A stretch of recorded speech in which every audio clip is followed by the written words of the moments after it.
오늘 수요 예배에 함께 은혜 나누실 본문의 말씀은 마태복음 15장 21절부터 28절 말씀입니다. 본문 말씀을 다 함께 읽겠습니다.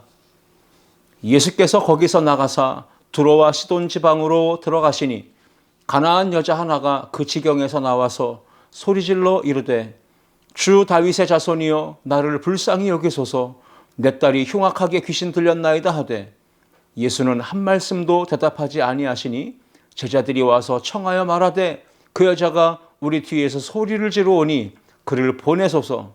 예수께서 대답하여 이르시되 나는 이스라엘 집에 잃어버린 양 외에는 다른 데로 보내심을 받지 아니하였노라 하시니 여자가 와서 예수께 절하며 이르되 주여 저를 도우소서. 대답하여 이르시되 자녀의 떡을 취하여 개들에게 던짐이 마땅하지 아니하니라. 여자가 이르되 주여 올소이다마는 개들도 제 주인의 상에서 떨어지는 부스러기를 먹나이다 하니 이에 예수께서 대답하여 이르시되 여자여 내 믿음이 크도다 내 소원대로 되리라 하시니 그때로부터 그의 딸이 나으니라. 아멘. 함께 읽은 오늘 본문의 말씀을 가지고 내 믿음이 크도다 라는 제목으로 은혜를 나누고자 합니다. 2022년도 들어와서 우리는 수요 예배 시간에 회복이라고 하는 주제로 말씀을 나누고 있습니다. 코로나19 팬데믹의 장기화로 수많은 사람들의 삶이 무너지고 일상이 마비되고 많은 분들의 삶에 고통과 시련, 아픔이 다가왔습니다. 경제적인 어려움뿐 아니라 육체적인 고통도 함께 겪고 있습니다. 이렇게 시리에 빠지고 절망과 낙담에 빠져 있는 우리 모든 인생들에게 꼭 필요한 것이 있다면 치유와 회복입니다. 오늘 우리에게 회복의 은총을 베풀어 주실 주님만을 바라보시며 믿음으로 예배하는 우리 모든 성도님들이 다 되실 수 있기를 주님의 이름으로 축복합니다. 오늘 본문의 내용은 가나안 여자의 귀신 들린 딸이 고침받은 사건을 기록하고 있습니다. 오늘 본문 마태복음 15장과 마가복음 7장에 동일하게 이 내용이 기록되어져 있습니다.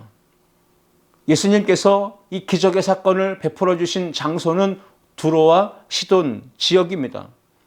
두로와 시돈은 지중해 해변의 이방 도시입니다. 그런데 예수님께서 그 이방 지역까지 가셔서 복음을 전하셨다라는 것을 오늘 본문은 우리에게 소개합니다. 마태복음 15장 21절에 예수께서 거기서 나가사 두로와 시돈 지방으로 들어가시니 라고 기록합니다.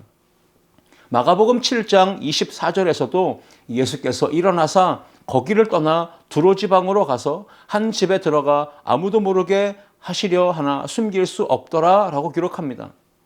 예수님은 유대 땅 갈릴리에서만 복음을 전하시지 않았습니다. 예수님은 이방 땅인 두로와 시돈 지역까지 가셔서 그곳에서도 잃어버린 영혼에 대한 갈망과 구원의 은총을 베푸시려고 예수님은 열정 품고 하나님 나라 확장을 위해 일하셨던 것을 보게 됩니다.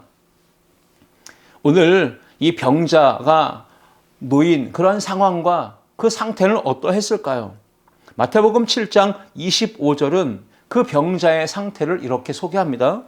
이에 더러운 귀신 들린 어린 딸을 둔 한 여자가 예수의 소문을 듣고 곧 와서 그 발 아래에 엎드리니 기록합니다.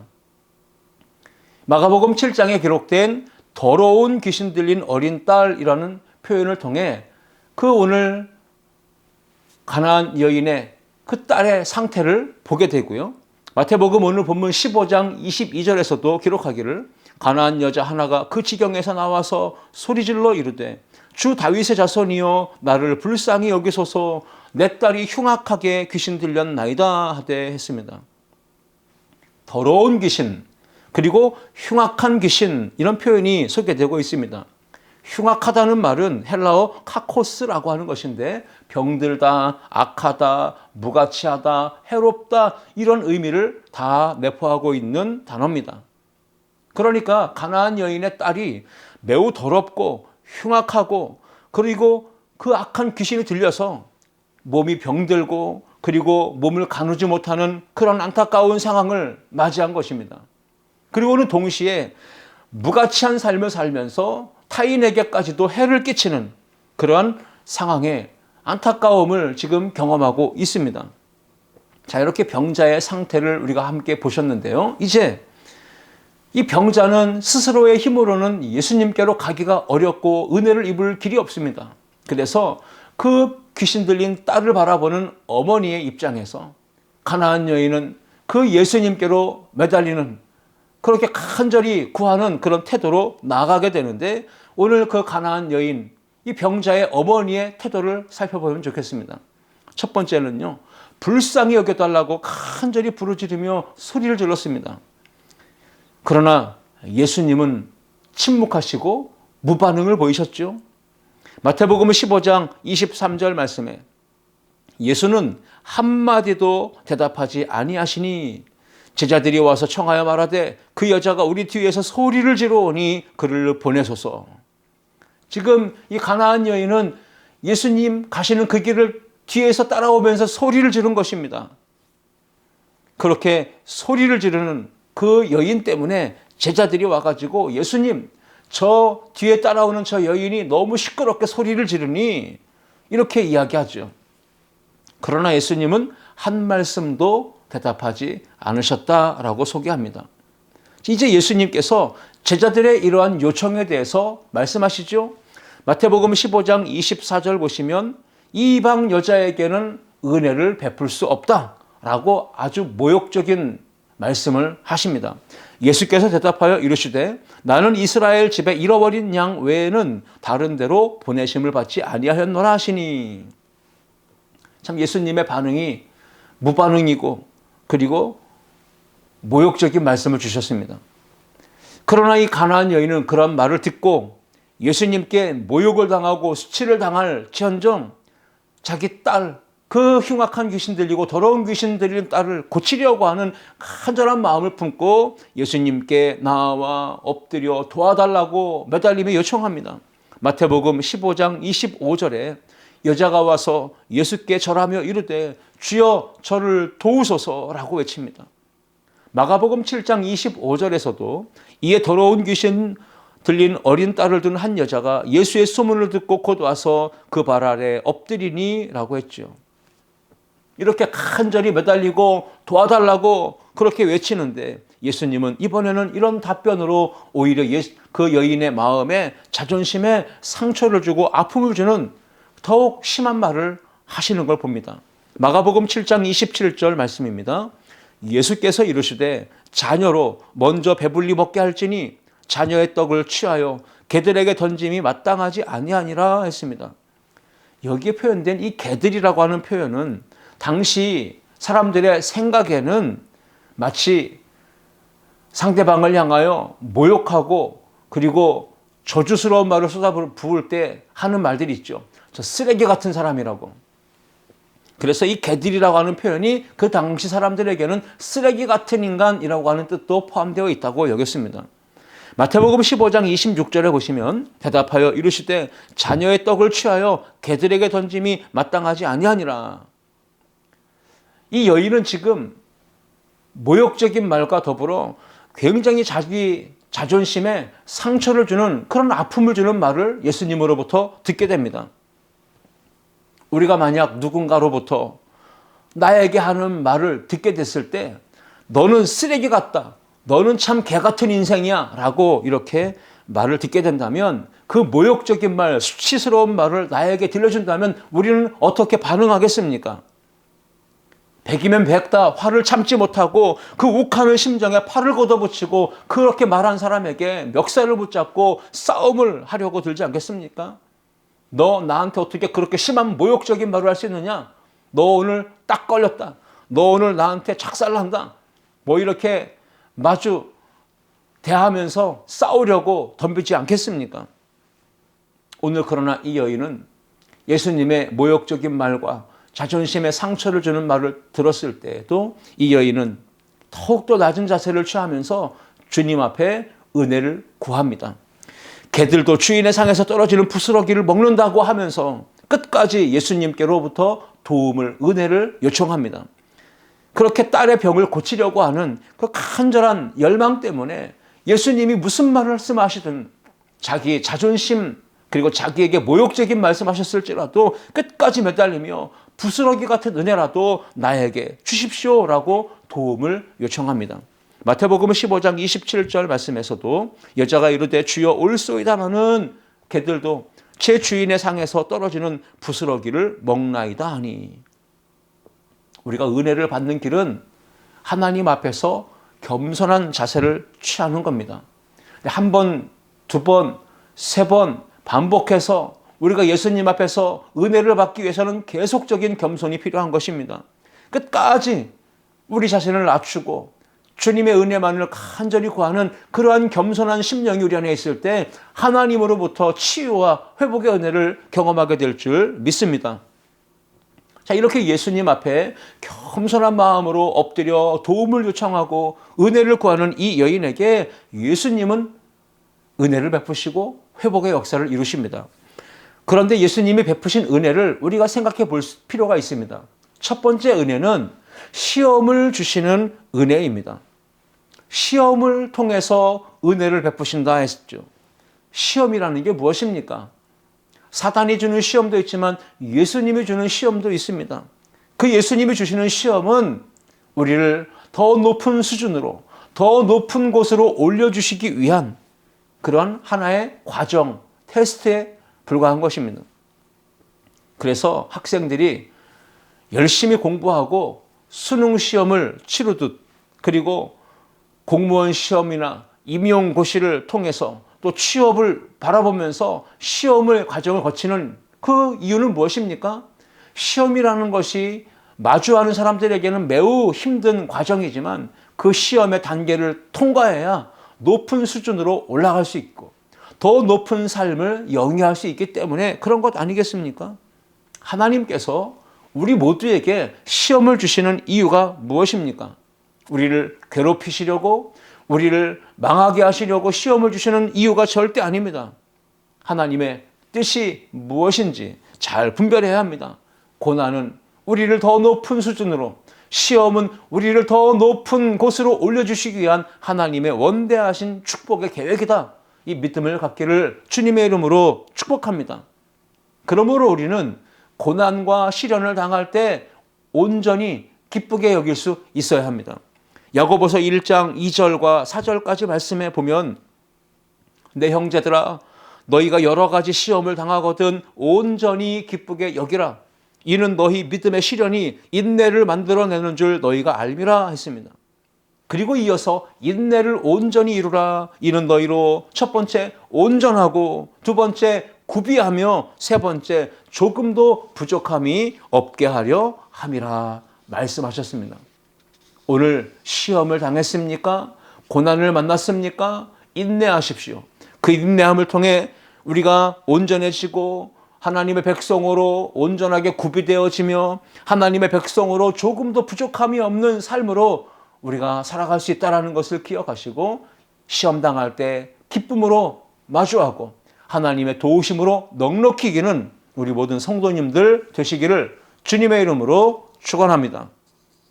자, 이제 예수님께서 하신 세 번째 시험이 더 큰 은혜를 주시고 더 높은 수준의 영적인 삶으로 이끄시기 위한 것이었음을 우리가 알게 됩니다. 첫 번째 여인이 받은 시험은 예수님의 무응답이었습니다. 한 말씀도 대답하지 않으시는 그 예수님의 침묵이 여인에게는 첫 번째 테스트였습니다. 이 첫 번째 테스트에서 예수님이 한 말씀도 대답하지 않으시고 침묵하셨을 때 만약에 이 여인이 예수님은 나 같은 인생에게는 관심이 없으시구나 포기했다면 회복의 역사는 일어나지 않았을 것입니다. 두 번째 시험에서도 제자들의 요청에 대해서 예수님이 나는 이스라엘 집에 잃어버린 양 외에는 다른 곳으로는 보내심 받지 않았다. 이렇게 모욕적인 말씀을 하실 때 이 여인이 포기하지 않았다는 사실입니다. 시험을 받았지만 그 시험을 통과하고 있는 모습을 봅니다. 그리고 세 번째 시험은 무엇입니까? 예수님께 엎드려서 도우소서라고 요청했지만 예수님은 이번에는 자존심의 상처가 되는 말씀을 하셨어요. 자녀의 떡을 취해서 개들에게 던짐이 마땅하지 않다. 이렇게 세 차례의 큰 시험을 당했으나 이 여인은 겸손한 자세를 취하며 계속해서 주님 앞에 붙잡히고 매달리고 또 주님을 붙잡는 그러한 강한 열정을 보여주고 있습니다. 구약 성경의 믿음의 조상 아브라함의 이야기를 잘 아실 것입니다. 아브라함, 그 믿음을 테스트하시는 우리 하나님. 창세기 22장 1절과 2절 말씀에 그 일 후에 하나님이 아브라함을 시험하시려고 그를 부르시되 아브라함아 하시니 그가 이르되 내가 여기 있나이다. 여호와께서 이르시되 내 아들 내 사랑하는 독자 이삭을 데리고 모리아 땅으로 가서 내가 네게 일러준 한 산 거기서 그를 번제로 드리라. 하나님은 아브라함의 믿음을 테스트하고 계십니다. 번제로 드리라 했습니다. 그것도 100세에 낳은 아들, 사랑하는 독자 이삭을 번제로 드리라고 하십니다. 이 번제는 구약시대의 제사 방법 중에 하나입니다. 그 번제 드리는 방법은 짐승이든 생명이든 토막을 내서 죽이고 그 죽인 부분을 가지고 불에 태워서 화장을 해서 하나님께 제물로 바치는 것, 이것이 번제입니다. 그러니까 번제를 이야기하면 토막살인이고 플러스 화장입니다. 자기 자식을 토막 내서 죽인 다음에 불에 태워 제물로 바치라고 지금 하나님이 아브라함에게 말씀하셨습니다. 이것이 바로 아브라함이 받은 시험입니다. 아브라함은 이 하나님의 시험에 대해서 온전하게 반응을 합니다. 아브라함의 온전한 순종을 시험하시고 테스트하시고 결국 하나님은 아브라함에게 큰 복을 내려주십니다. 창세기 22장 16절과 18절까지 말씀을 보시면 이르시되 여호와께서 이르시기를 내가 나를 가리켜 맹세하노니 내가 이같이 행하여 내 아들 내 독자도 아끼지 아니하였은즉 내가 네게 큰 복을 주고 내 씨가 크게 번성하여 하늘의 별과 같고 바닷가의 모래와 같게 하리니 내 씨가 그 대적의 성문을 차지하리라. 또 내 씨로 말미암아 천하 만민이 복을 받으리니 이는 내가 나의 말을 준행하였음이니라 하셨다 하니라. 하나님이 말씀하신 대로 준행했을 때 아브라함의 그 믿음을 하나님이 의롭게 여기셨고 진짜 하나님을 향한 아브라함의 믿음의 순종을 테스트했는데 그 테스트에서 아브라함이 당당하게 합격한 것입니다. 그리고 놀라운 복과 은총을 입었습니다. 고린도전서 10장 13절 말씀에 사람이 감당할 시험밖에는 너희에게 당한 것이 없나니 오직 하나님은 미쁘사 너희가 감당하지 못할 시험당함을 허락지 아니하시고 시험당할 즈음에 또한 피할 길을 내사 너희로 능히 감당하게 하시느니라 말씀하셨습니다. 그러므로 여러분 시험당할 때 고난을 당할 때 하나님께서 나에게 큰 복을 주시려고 그리고 이렇게 인내하고 단련을 받게 하시면서 하나님은 나의 믿음을 성장시키고 계시는구나. 예수님을 닮아가도록 더 영적 성숙을 이루게 하시려고 이렇게 시험과 고난의 과정을 허락하셨구나. 이렇게 광야의 고난을 내게 주신 이유는 나를 복주시기 위해서. 이런 믿음을 가지고 여러분들이 신앙생활하며 고난을 마주할 수 있기를 주님의 이름으로 축복합니다. 우리 예수님이 주신 이 여인에게 베푸신 복은, 은혜는 시험을 주신 것이었습니다. 그 시험에 여인이 당당하게 통과하며 나아갑니다. 또 한 가지 예수님이 주신 은혜는 큰 믿음을 갖도록 하신 것입니다. 에베소서 2장 8절 말씀에 따르면 너희는 그 은혜에 의하여 믿음으로 말미암아 구원을 받았으니 이것이 너희에게서 난 것이 아니요 하나님의 선물이라 말씀했습니다. 우리의 믿음도 구원과 같이 하나님의 크신 은혜로 말미암아 주어지는 선물입니다. 마태복음 15장 28절 본문에서 이에 예수께서 대답하여 이르시되 여자여 내 믿음이 크도다 내 소원대로 되리라 하시니 그때로부터 그의 딸이 나으니라 말씀합니다. 우리가 믿음 생활을 하게 된 것, 이것이 바로 하나님의 은혜인 줄 믿습니다. 믿음은 어디서 나오는 것입니까? 하나님의 말씀을 들음에서 나오는 것입니다. 로마서 10장 17절 말씀에 그러므로 믿음은 들음에서 나며 들음은 그리스도의 말씀으로 말미암았느니라 하고 계십니다. 우리가 무슨 소리를 많이 듣고 있습니까? TV에서 나오는 소리, 우리가 주변에서 친구들과 만나서 대화하면서 듣는 소리, 세상의 책과 도서들을 읽으며 세상 말, 잡다한 말을 듣다 보면 우리 마음 안에 생겨나는 건 의심과 불신, 원망과 불평의 말들이 우리 마음에 생겨나게 되는 것입니다. 그러나 생명과 길과 진리가 되신 영원하신 하나님 아버지의 말씀을 읽고 듣다 보면, 성경을 읽고 듣다 보면 우리 마음 안에 확고한 믿음이 생겨나게 됩니다. 그래서 우리가 말씀을 듣다 보면 나를 향한 하나님의 선하시고 기뻐하시고 온전하신 뜻이 무엇인지를 분별할 수 있는 은혜가 임하는 것이죠. 그러므로 우리는 매일 매 순간마다 믿음의 주요 온전케 하신 주님을 바라보아야 합니다. 히브리서 12장 2절 말씀처럼 믿음의 주요 또 온전케 하시는 이인 예수를 바라보자. 믿음의 주라고 하는 표현은 믿음을 시작하신 분, 믿음의 창시자라고 하는 뜻이 있습니다. 자, 이제 우리는 결론에 이르렀습니다. 그 여인이 예수님 앞에 시험을 통과하면서 그래도 끝까지 집중하고 매달려서 은혜를 간구했을 때 어떤 은혜를 경험했을까요? 첫 번째, 그때로부터 딸이 나았다라는 것입니다. 마태복음 15장 28절에 이에 예수께서 대답하여 이르시되 여자여 내 믿음이 크도다 내 소원대로 되리라 하시니 그때로부터 그의 딸이 나으니라 말씀하셨습니다. 우리가 믿음으로 주님 앞에 나아가 은혜를 구하고 겸손하게 구하고 끝까지 믿음의 테스트를 통과하면 그때 하나님의 은혜와 기적과 치유의 역사가 일어나게 될 줄 믿습니다. 두 번째 은혜는 즉시 귀신이 나갔다는 겁니다. 시간과 공간을 초월해서 역사하시는 하나님의 통치, 하나님의 말씀의 권세를 봅니다. 마가복음 7장 29절과 30절 보시면 예수께서 이르시되 이 말을 하였으니 돌아가라. 예수님께서 여인에게 돌아가라 하십니다. 귀신이 내 딸에게서 나갔느니라 선포하십니다. 그래서 여자가 집에 돌아가 본즉 아이가 침상에 누웠고 귀신이 나갔더라라고 소개합니다. 예수님은 가나안 여인의 믿음을 보시고 집에 있던 그 귀신 들린 딸, 그를 더럽게 했고 흉악한 귀신 들렸던 그 악한 영이 예수님과 이 여인의 대화 속에서 믿음의 선포 속에서 귀신이 떠나갔다라고 하는 것을 보게 됩니다. 그러므로 믿음으로 기도할 때 하나님께서 역사하십니다.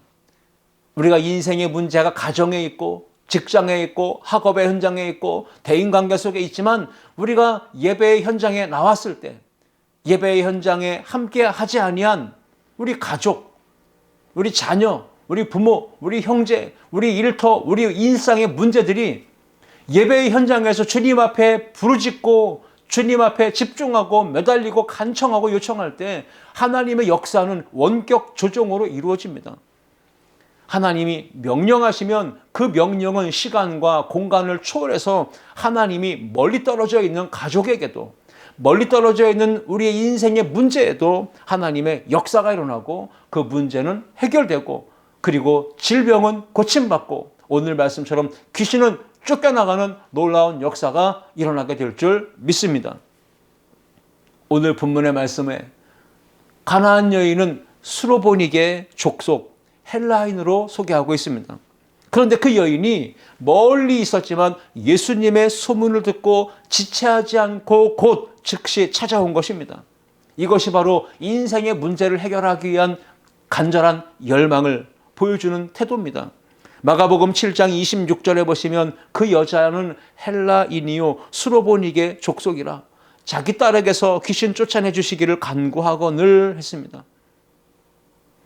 마가복음 7장 25절에 한 여자가 예수의 소문을 듣고 곧 와서 그 발 아래에 엎드리니 했죠. 헬라인이요 수로보닉의 족속에 속한 여인이 예수님의 소문을 듣고 곧 왔다. 그리고 그 발 아래 엎드렸다라고 말씀합니다. 우리가 이 말씀을 통해서 우리의 삶에 적용하고 교훈으로 삼아야 될 것이 무엇입니까?